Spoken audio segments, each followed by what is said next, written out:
Dengue کا روحانی علاج، یہ بخار جو ہے مچھر کے کاٹنے سے ہوتا ہے۔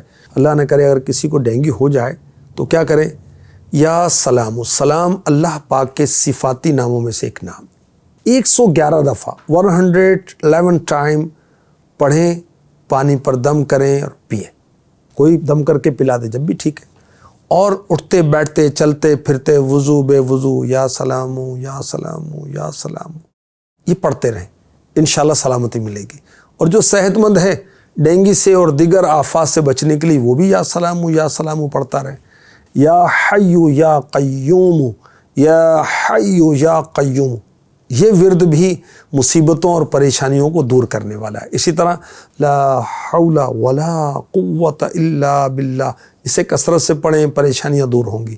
حسبنا اللہ ونعم الوکیل، یہ پڑھیں، اسے بار بار پڑھنے سے مصیبتیں ٹلتی ہیں، پریشانیاں دور ہوتی ہیں، مشکل آسان ہوتی ہے۔ اللہ پاک کے نام میں بڑی برکت۔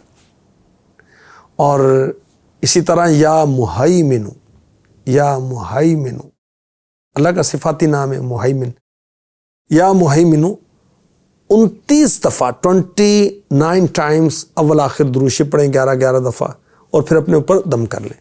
انشاءاللہ الکریم ڈینگی سے حفاظت رہے گی۔ یا اللہ ہمیں ظاہری اور باطنی بیماریوں سے بچا، آمین۔